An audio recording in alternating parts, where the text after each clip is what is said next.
Bismillahirrahmanirrahim. Assalamualaikum warahmatullahi wabarakatuh. Waalaikumsalam warahmatullahi wabarakatuh. Alhamdulillah, innalhamdulillah, salatu wassalaman ala Muhammadin wa rasulil karim wa ala alihi wa ashabihi ajmain amma ba'du.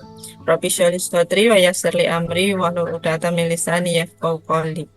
Sahabatku semuanya yang berbahagia, sahabat privat RFF dan LOP, apa kabarnya pada pagi hari ini? Alhamdulillah.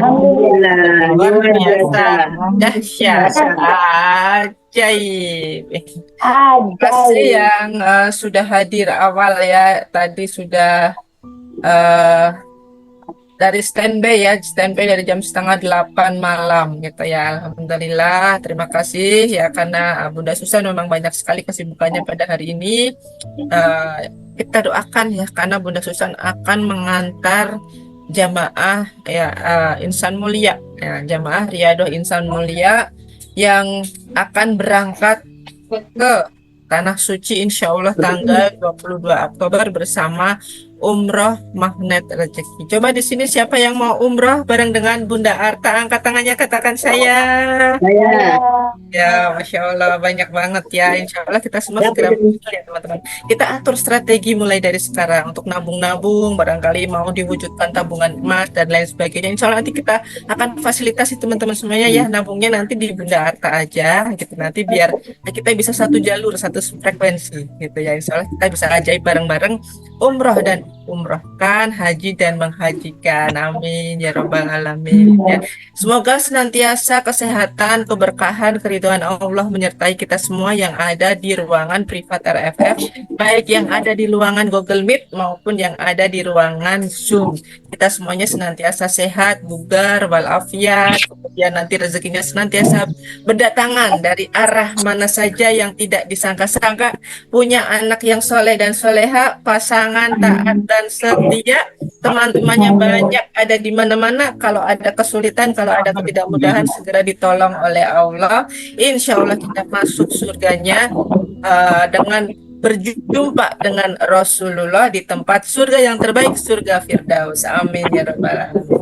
Sahabatku semuanya, privat RFF dan LOP, pada malam hari ini kita punya dua tema kajian istimewa. Yang pertama adalah ada 4 langkah bagaimana kita bisa menaklukkan hatinya orang ya, di saat kondisi melihat orang yang suka marah-marah atau melihat orang yang hatinya tidak lembut ya kepada diri kita. Nanti insya Allah kita spill ya bagaimana cara melembutkan hati manusia supaya orang itu enggak julid ya. Kalau bahasa kerennya adalah julid, atau enggak terlalu sama kita itu benci banget itu kan ada ya. Kadang-kadang kita merasa nggak punya salah sama orang itu, tiba-tiba orang itu merasa kesenggol gitu. Orang itu merasa tidak baik-baik aja karena merasa diri kita yang menyebabkan dia yang mendapat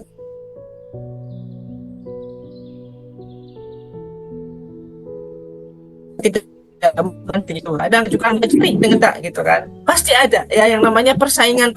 Nah, nanti ya di akhir kajian Bunda Susan akan membahas melariskan dagangannya gitu, tapi dengan cara yang halal. Tapi untuk awal ini kita booster dulu biar jangan sampai ya untuk bilang mindalik ada orang-orang yang membenci kita gitu ya. Namanya haters gitu.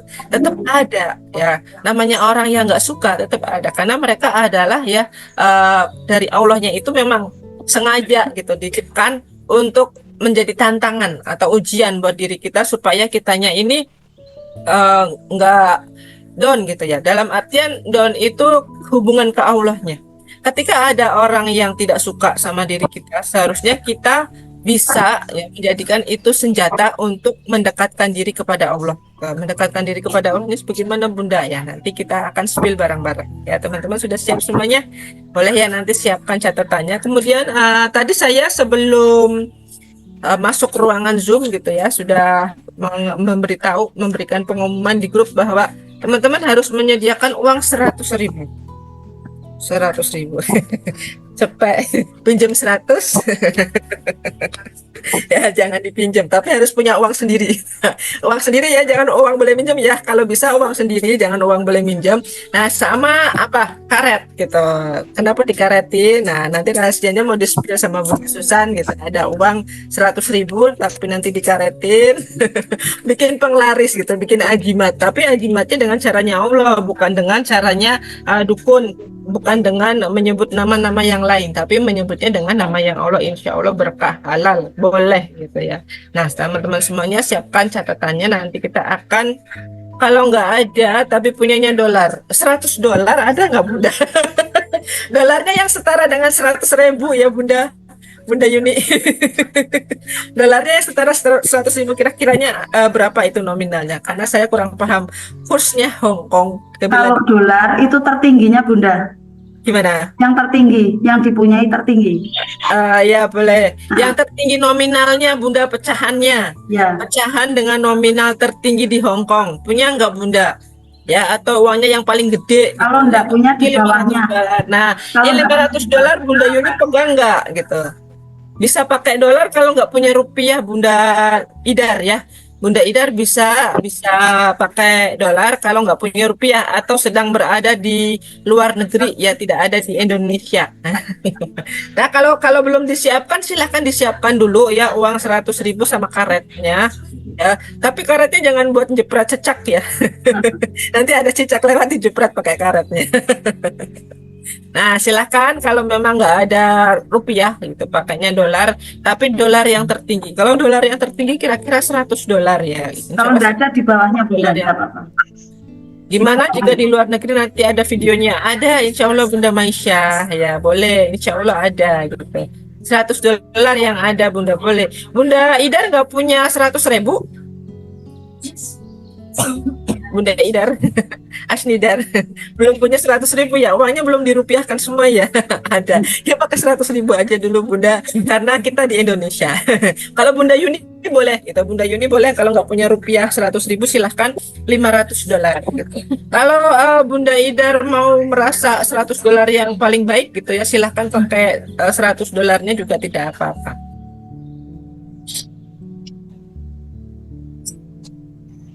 Bunda Asnidar di mana Bunda Pita? Ya.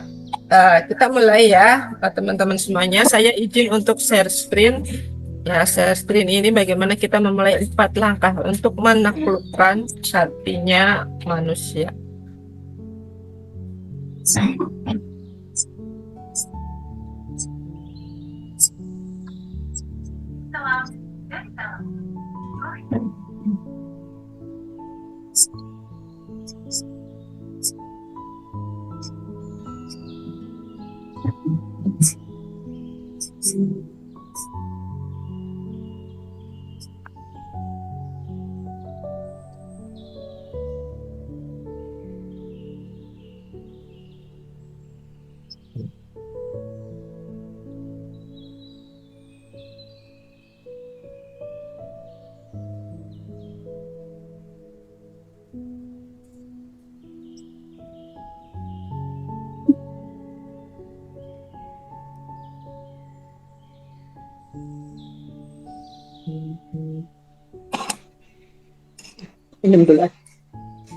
Sudah kelihatan ya gambar saya? Sudah. Ini adalah 4 langkah bagaimana kita bisa menaklukkan dari hatinya manusia. Ya, Bismillahirrahmanirrahim ya, kita awali pembelajaran kita pada malam hari ini. Rabbi zidni ilma warzuqni fahma. Nah, sebelum kita memulai langkah-langkah ya yang akan kita sampaikan, bagaimana ini sebenarnya adalah trik negosiasi plus bagaimana kita bisa meng-LOP-kan dengan doa-doa kita. Nah, teman-teman tahu gitu yang namanya dengan energi harapan. Saya mau cerita dulu tentang kisah domba dan serigala. Ada seorang ilmuwan yang bereksperimen ya, namanya Ibnu Sina ya, ilmuwan Islam. Beliau pernah bereksperimen tentang domba dan serigala. Nah, ketika domba dan serigala itu dihidupkan dalam satu tangkar yang sama, tetapi diberikan sekat, ya sekat-sekat. Nah, Serigala itu ada di kandang pertama. Kemudian di kandang kedua ada domba, di kandang ketiga juga ada domba gitu ya. Yang membedakan adalah hanya sekat kayu gitu. Tapi si serigala yang si domba yang di kandang dua ini bisa melihat bebas serigala yang ada di kandang pertama gitu. Nah, serigalanya ini di dalam kandang dikasih makan setiap hari oleh ilmuwan ya Ibnu Sina ini. Kemudian dombanya juga dikasih makan sama domba kedua, domba pertama dan domba kedua gitu.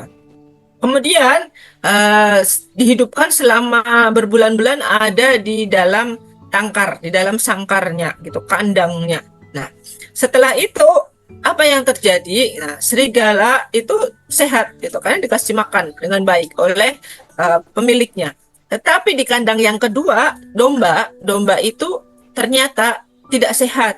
Lama-lama dia mati. Tetapi domba yang ada di kandang ketiga dia sehat-sehat aja. Nah, mengapa ini bisa terjadi? Gitu. Nah, ternyata serigala gitu meskipun nggak ngapa-ngapain, dia tiap hari cuma ngeliatin sama si dombanya ini di kandang yang kedua kan bersebelahan gitu kan. Nah, domba juga ngelihat serigala gitu kan. Nah, di dalam pikirannya domba gitu kan, ini serigala ngeliatin aku, mau makan aku kali ya. Nah, setiap hari itu. Nah, setiap hari di pikirannya domba isinya adalah ketakutan karena hidup berdampingan dengan serigala, takut diterkam. Tetapi domba yang di kandang ketiga ini tidak melihat serigala secara langsung, dia ayam-ayam aja, dia sehat, dia gemuk gitu kan. Nah, mengapa gitu? Domba yang ada di kandang yang kedua ini meninggal gitu ya, tewas, nggak ada, gitu. Karena domba yang melihat secara langsung serigala, dia terjeruk nipisi, ketakutan yang berlebihan. Padahal serigalanya ini ada di dalam sangkar, gitu, di dalam kandang. Nah, begitu pula dengan diri kita. Kalau diri kita terus-menerus ya punya perasaan yang tidak baik ya, takut tapi dengan ketakutan hal yang belum kejadian. Contoh misalnya kita sedang terlibat amanah gitu kan. Nah, debt kolektornya itu datangnya itu 1 minggu sekali. Tetapi belum ada waktu 1 minggu kita udah ketakutan. Aduh, bayar utang nanti besok hari Kamis apa gitu kan.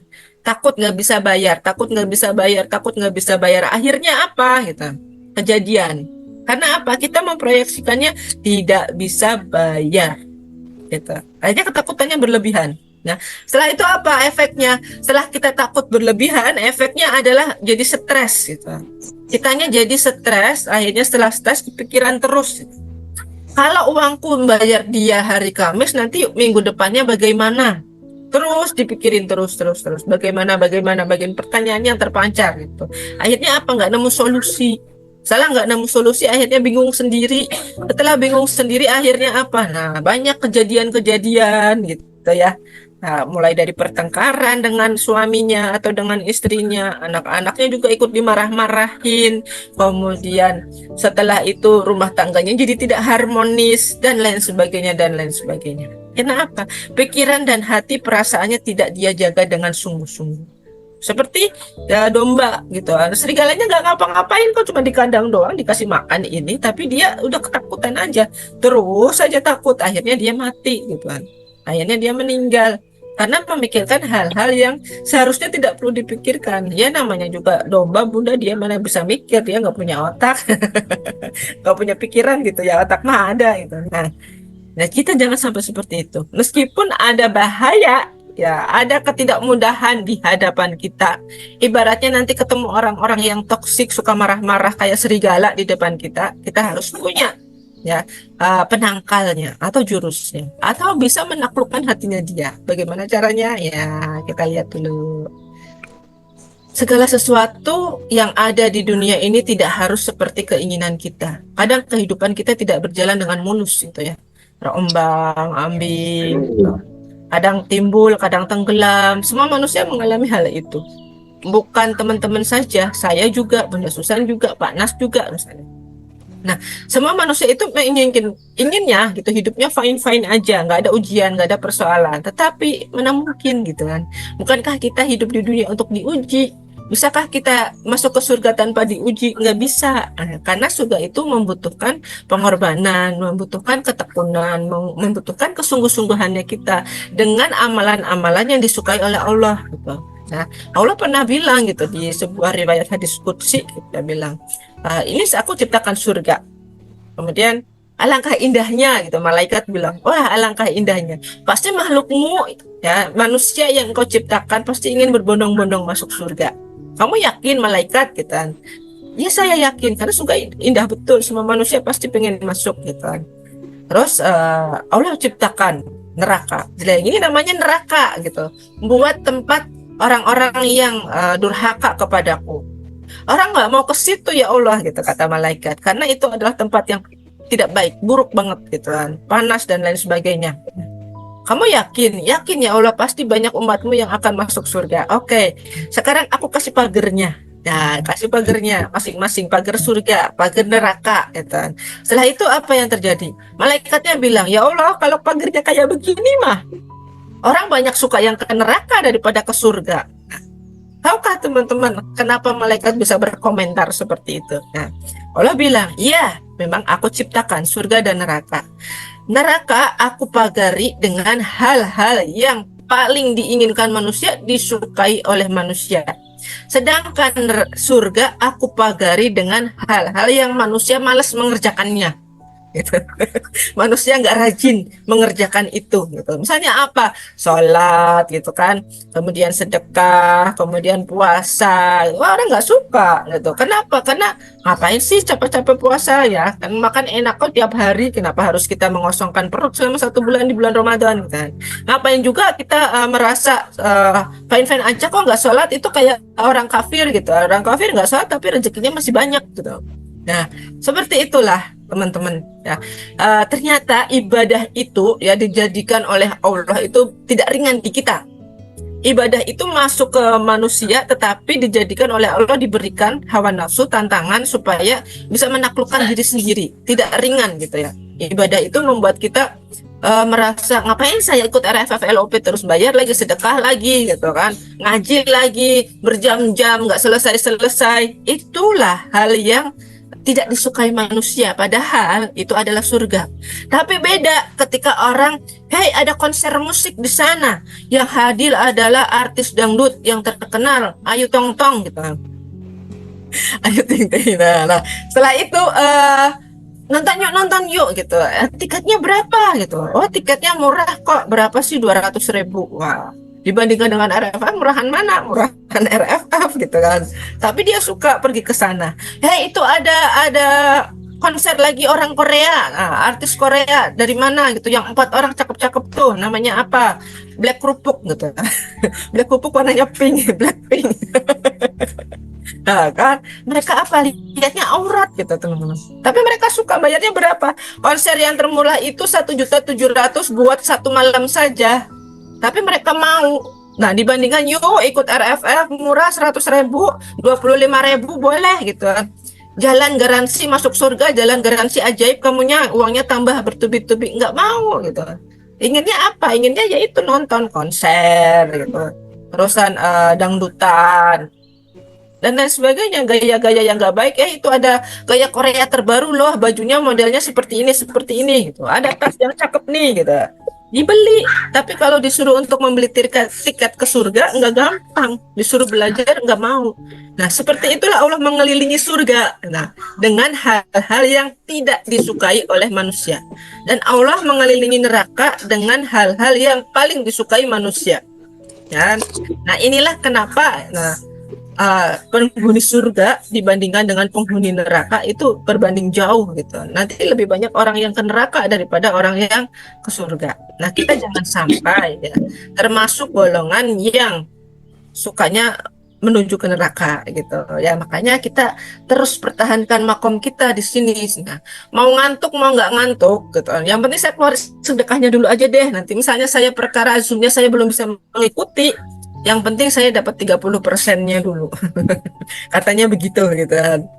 Nah, saya dapat 30%-nya dulu keajaiban. Nanti setelah saya bisa mengikuti, saya masuk lagi gitu.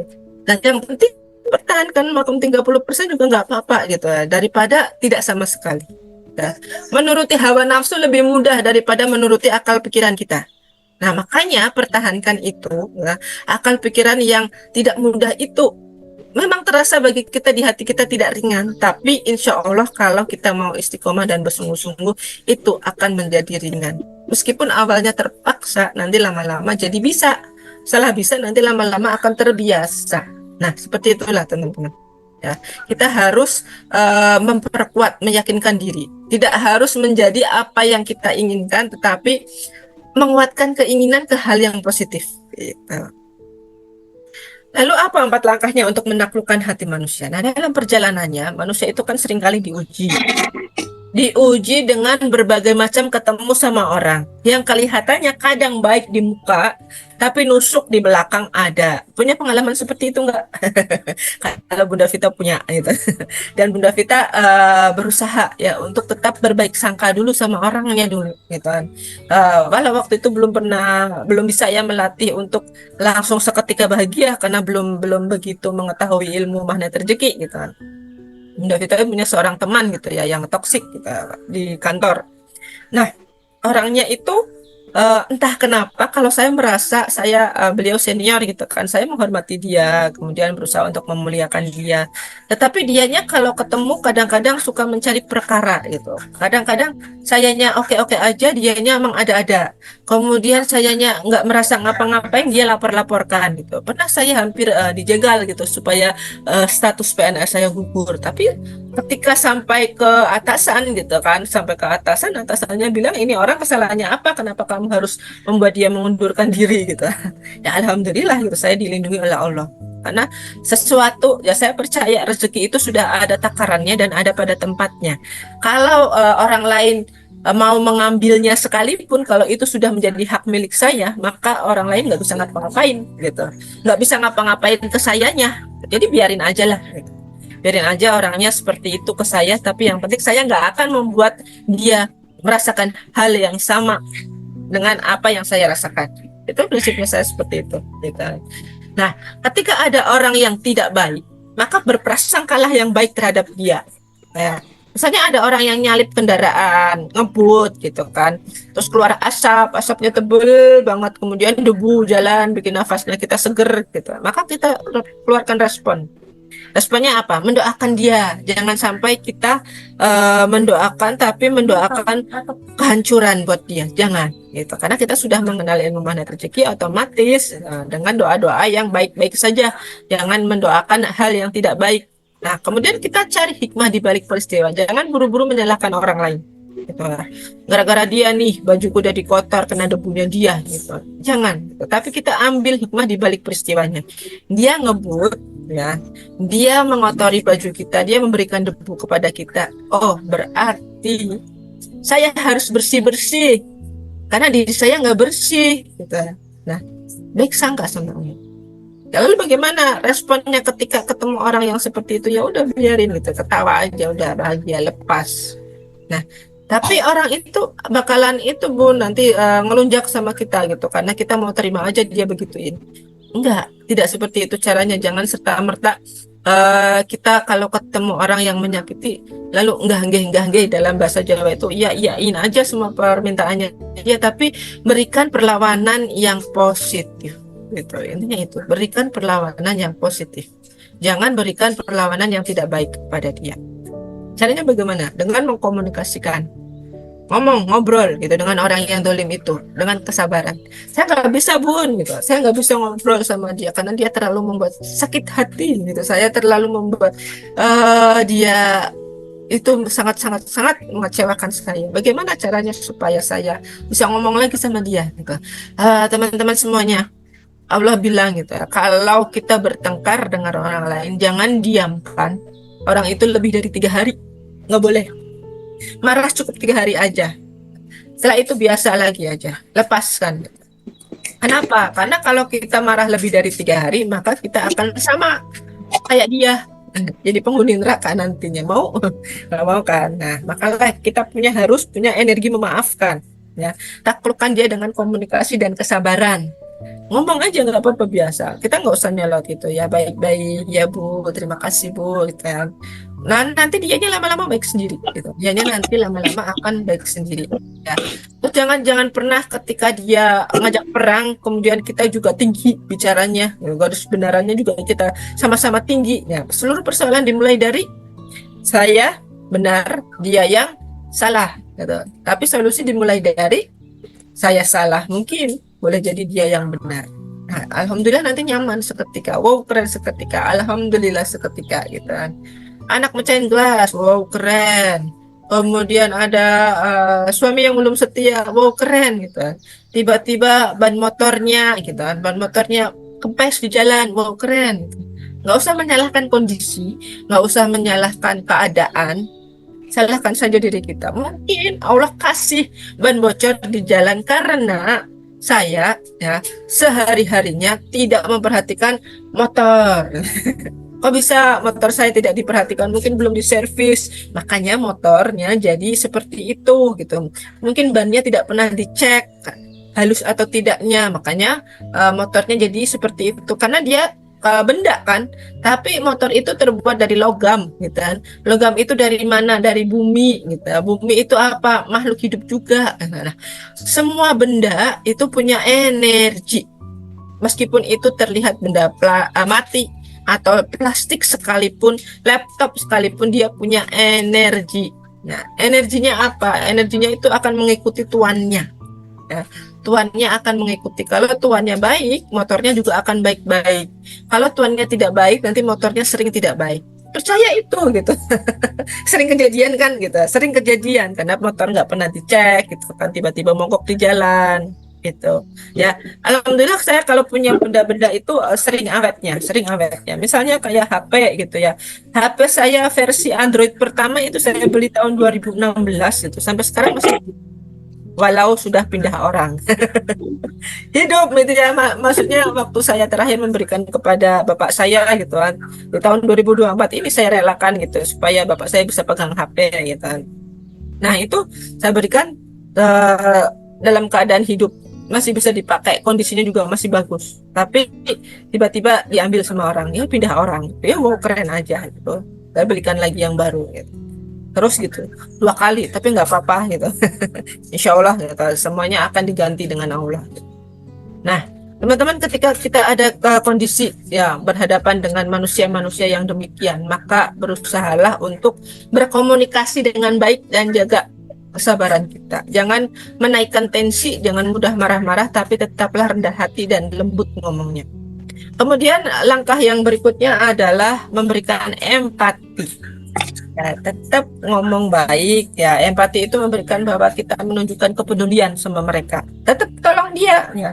Suatu saat yang namanya manusia, meskipun seburuk-buruknya manusia gitu, tetap ada butuhnya sama kita. Percaya itu gitu kan. Tetap ada butuhnya. Apalagi orang itu satu kantor atau berdekatan dengan kita atau mungkin satu kompleks dengan kita gitu kan. Ada sebuah kisah, mungkin ini kisahnya mirip dengan Bunda Susan gitu ya. Nah, saya baca gitu artikel orang itu kan satu klaster ya, satu klaster itu berarti satu area, satu komplek gitu. Satu kompleknya itu mengucilkan dia, nggak tahu kenapa banyak orang yang tidak suka sama dia, ternyata ada orang yang menghasut. Nah, orang yang hasut ini memberikan tremor yang tidak baik kepada orang-orang yang di sekitarnya dia. Dia terus memberikan sampah gitu ya, sampah emosi, sampah batin gitu.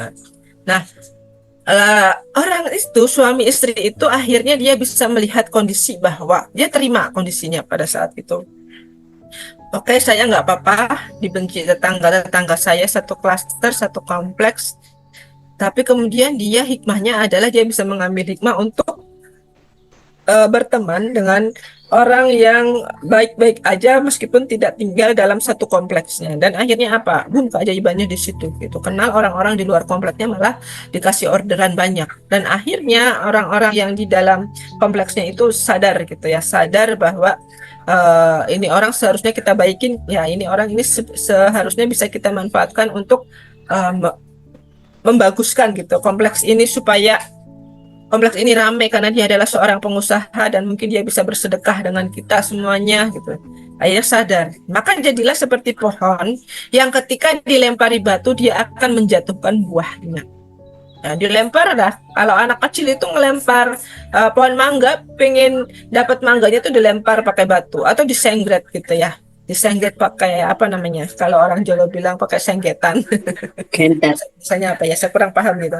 Nah, Kantar. diambil gitu kan, pakai bambu disodok-sodok kan sakit pohon mangganya. Tapi kan dia tetap menjatuhkan buahnya. Gitu. Seperti Rasulullah gitu, dilempari batu kotoran, tapi apa yang dia lakukan? Nah, dia tetap syiar dakwah ceria, senyum. Kemudian orang-orang yang tidak baik sama dia tetap didoakan dalam kebaikan dan masuk Islam. Gitu. Meskipun itu dalam kondisi yang tidak mudah. Gitu. Saya dibalas gitu ya. Maksudnya orang yang pernah menyakiti saya gitu, saya nggak balas. Meskipun orang itu pernah melempar sesuatu ke muka saya, itu saya nggak balas.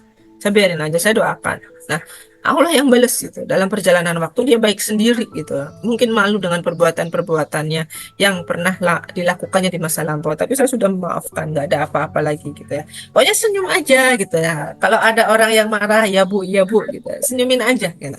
Kalau ada orang yang nggak suka sama kita, oke, nggak apa-apa lah gitu. Terima gitu. Kita jangan menjauhi orang-orang yang toksik, dalam artian berikan filter kebaikan yang kuat untuk diri kita untuk menangkal toksiknya itu gitu. Misalnya orang itu adalah mertua kita misalnya ya, mertua kita yang belum selaras, karena yang namanya ibu mertua terutama ya biasanya itu bicaranya tidak sedikit alias cerewet. Gitu. Nah, kalau menghadapi mertua yang seperti itu bagaimana Bunda? Kita berusaha ya, berusaha untuk tetap memuliakan dia dengan caranya kita ya. Tetap senyum aja gitu, terima aja persoalannya setiap hari. Oke, gitu. Lepaskan energi bahagia ke dianya walaupun dia melepaskan energi racun toksik kepada kita. Ya, tetap lepaskan energi bahagia apapun kondisinya, tetap wow keren. Langkah yang keempat bagaimana? Memperlakukan dia sebagaimana dia memperlakukan kita. Perlakukan dirinya sebagaimana kita ingin diperlakukan. Tetap hargai dan muliakan. Jangan simpan kecewa, jangan simpan dendam. Ya. Seperti Nabi yang akan dibunuh Umar. Ya, Umar bin Khattab itu pernah mau bunuh Nabi gitu ya. Udah bawa pedang gitu kan. Begitu di jalan tapi nggak jadi karena mendengar suara adiknya yang sedang membaca Al-Quran. Nah, tapi Nabi setelah mendengar bahwa itu orang mau membunuh kamu, ternyata dia ingin masuk Islam, gitu. Nggak dendam sama sekali, kamu pernah mau membunuh aku ya, gitu. Nggak pernah Nabi bilang seperti itu. Ya, tetap baik sangka, tetap yang namanya Umar ini istilahnya diopeni, dirawat gitu sama Nabi supaya dia benar-benar menjadi seorang khalifah Islam gitu. Makanya Islam bisa berkembang seperti sekarang ya, karena keterlibatannya salah satunya adalah jasanya Umar bin Khattab. Kita merasakan Islam sampai ke Indonesia itu jasanya Umar bin Khattab yang menyuruh sahabat-sahabatnya untuk berlayar gitu ya, berlayar menyebarkan Islam ke seluruh penjuru dunia gitu. Nah, kita nggak bisa mengubah hati orang, ya, nggak bisa mengubah orang. Bahkan Nabi pun tidak bisa mengubah pamannya, ya, pamannya Abu Thalib, ya. Abu Thalib itu orangnya baiknya luar biasa, hartanya juga dia sedekahkan semua untuk Islam. Tetapi ya, pada titik ajalnya tidak mau mengucapkan kalimat syahadat karena sudah terlalu yakin dengan agama yang dianutnya sebelum Islam gitu. Tapi dia mendukung Islam, kerja-kerjanya selalu mendukung Islam. Nah, Nabi pengen mengubah Abu Thalib jadi Islam tapi nggak bisa gitu. Kita nggak bisa mengubah orang lain, pikiran orang lain, tapi kita membalikkan hatinya bisa. Karena apa? Allah gitu, mintanya kemana? Allah dulu. Minta sama Allah untuk membolak-balikan hati, termasuk hati yang orang yang tidak suka sama kita, supaya bisa menjadi baik. Ya, jadi untuk bisa menguasai ini, teman-teman harus ingat selalu tujuan hidup dan menjaga energi harapan. Energi harapan ini adalah sebuah energi yang besar, gitu ya. Energi pengharapan itu yang terbentuk lebih besar digunakan untuk meraih keridhoannya Allah. Nah, energi harapan berharap sama Allah, jangan berharap sama orang. Suami saya akan berubah gitu. Tapi berharapnya sama Allah. Allah yang akan membolak-balikan hati gitu. Orang yang tidak lembut menjadi orang yang lembut. Ya Bunda Susan banyak pengalamannya gitu ya. Dan termasuk teman saya itu yang tadi hatinya belum mudah gitu. hatinya belum mudah dan akhirnya bisa eh, walaupun tidak selaras tapi setidaknya komunikasinya sudah nggak ngegas lagi, dia sudah menurunkan garis kebenarannya, sudah mengakui oh iya gitu, siapa saya siapa dia itu sudah diakui, sudah memanusiakan manusia. Nah, intinya itu. Kemudian kalau agar hati segera nyaman saat terjadi tumbukan, nah, saat terjadi tumbukan pertama chat ketemu orang gitu kan, yang suka marah-marah, apa yang harus kita lakukan? Kalau di ruangan itu ada tempat sholatnya, memungkinkan kita untuk sholat, segera lakukan sholat taubat. Nah, segera lakukan sholat taubat, jangan ditunda-tunda supaya apa? Hati kita nggak nyimpen dendam emosi. Tapi bila belum ada, kita istighfar dulu sambil mencari nanti waktu duhur ke musola, ke masjid, gitu, sholat taubat. Seketika, jangan ada jeda 2 hari baru sholat taubat.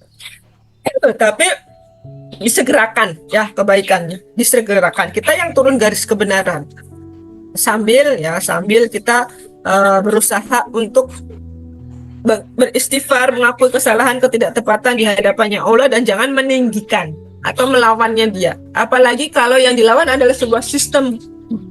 Ya jangan dilawan karena memang kita nggak punya kekuatan untuk itu. Gitu.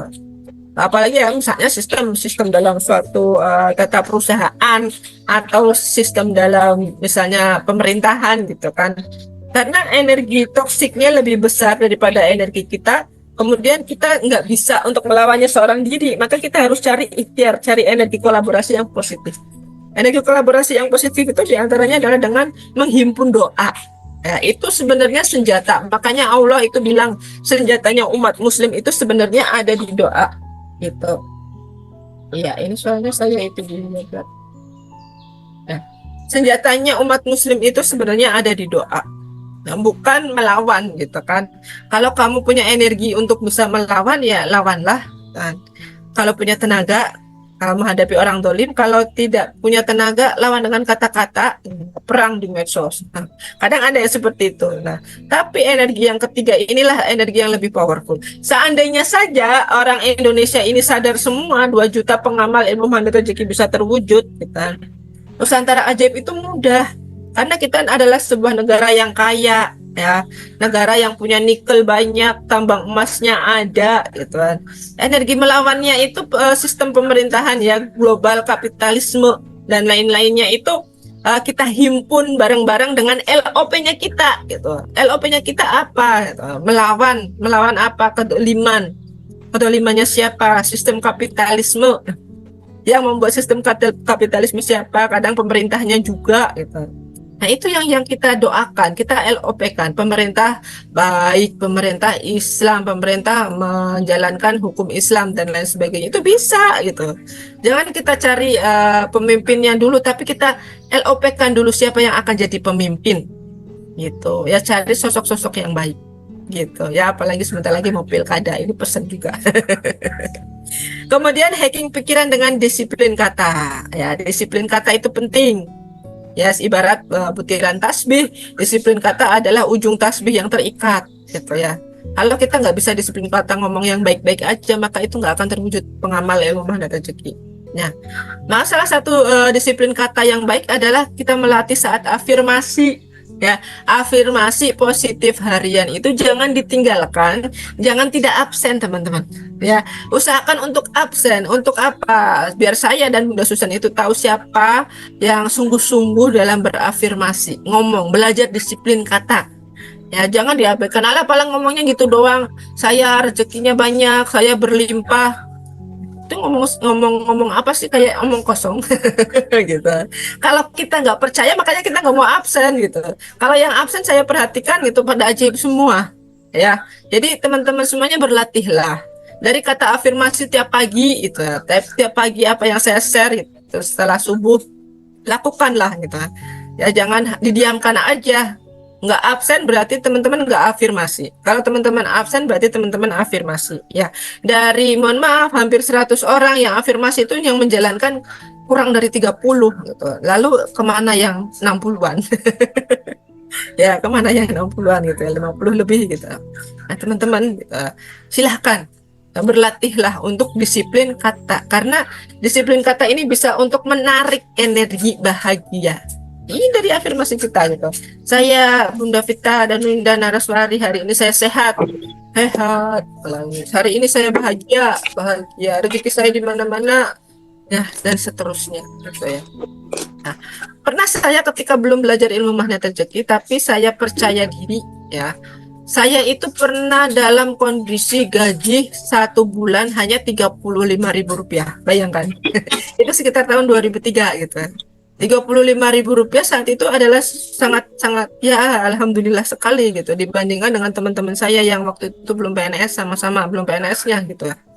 Teman-teman saya sudah ada di level 150, 200.000, tapi saya masih di 35.000 gitu. Tapi saya anehnya bisa cukup buat 1 bulan gitu, hanya sekedar naik angkot. Nah, angkot pada saat itu masih murah Rp1.000 bolak-balik bisa gitu. Nah itulah gitu. Ya, terus karena saya yakin gitu, saya merasa saya baik-baik aja, saya bahagia ya Allah gitu. Saya ucapkan itu setiap hari. Dan akhirnya alhamdulillahnya ini, uang itu cukup. Ya, 35.000 sebulan cukup. Nah, saya memang belum bisa ngasih orang tua pada saat itu ya, nah, uang 35.000 tapi hanya untuk diri saya sendiri. Yang penting saya nggak ngerepotin orang tua. Ya, di samping 35.000 ternyata ada rezeki-rezeki yang lain mengikuti, asalkan kita tetap ya dalam positive thinking gitu. Ya teman-teman semuanya. Jadi pikiran kita itu dilatih dari mulutnya dulu gitu. Saya nggak bisa bahagia Bunda. Nah ini pikirannya ngomongnya saya nggak bisa bahagia. Gitu. Jangan sampai kita mikir yang nggak baik lalu diucapkan dengan omongan. Pikiran doa, omongan apalagi gitu. Kalau udah disinkronkan antara pikiran dengan omongan, waduh. Nah, kalau disinkronkan baik hasilnya baik. Kalau disinkronkan nggak baik maka hasilnya juga nggak baik. Gitu ya teman-teman. Nah, sebelum kita akhiri pembelajaran kita pada malam hari ini, boleh dicatat ya teman-teman, ini adalah sebuah doa dari Nabi Daud. Kalau ketemu orang, biar orangnya itu hatinya melembut. Atau sebelum ketemu sama dia, LOP kan dulu. Wah, kira-kira saya menghadap bos hari ini. Bos itu terkenal orangnya sangar gitu. Kita ngomongnya udah nggak baik duluan gitu. Nah, supaya hatinya orang itu bisa lembut, maka doakan ini doanya Nabi Daud. Allahumma layyin li qalbahu, ya bismillahirrahmanirrahim. Allahumma layyin li qalbahu, layyin bali Daud al hadid. Terus itu didoakan. Allahumma, atau doanya Nabi Yusuf, bismillahirrahmanirrahim. Allahumma alni nuru Yusufa ala wajhi faman ro'ani yuhibbuni mahabbatan. Ya, supaya orang yang melihat wajahku itu jatuh cinta kepadaku, luluh hatinya, dan memiliki cinta kasih kepadaku. Ini doanya Nabi Yusuf yang sering saya doakan waktu itu kalau menghadapi orang-orang yang tidak suka gitu ya sama saya. Padahal saya berusaha untuk baik-baik aja, tapi dianya nggak baik-baik aja. Nanti saya kirim di grup ya, ini nanti saya kirimkan gambarnya supaya teman-teman bisa mengamalkannya sambil nanti setelah bisa praktek ya supaya dagangannya laris. Ini doa Nabi Yusuf juga bisa efektif ini. Ya. Ada pembeli gitu kan. Ya Allah, supaya orang yang bisa melihat, termasuk doa-doa yang kemarin ya teman-teman ikut di grup RMR gitu ya, dapat wirid pembuka aura wajah, itu bisa diamalkan juga bersamaan dengan doa ini. Wah, tambah powerful banget. Apalagi dengan penglarisnya. Wah. Ya, teman-temannya nanti jadi laris. Dagangannya bukan orangnya. Dagangannya laris ya, bukan orangnya. Orangnya mah nggak boleh kalau udah punya udah punya pasangan. Kalau belum ya semoga segera dapat jodohnya. Nah, ya teman-teman semuanya ya, untuk nanti yang di Google Meet insya Allah saya kirimkan di grup nanti doanya, termasuk nanti bacaan-bacaan yang akan Bunda Susan berikan. Nah, saya stop dulu share screen-nya. Alhamdulillahirrabbilalamin.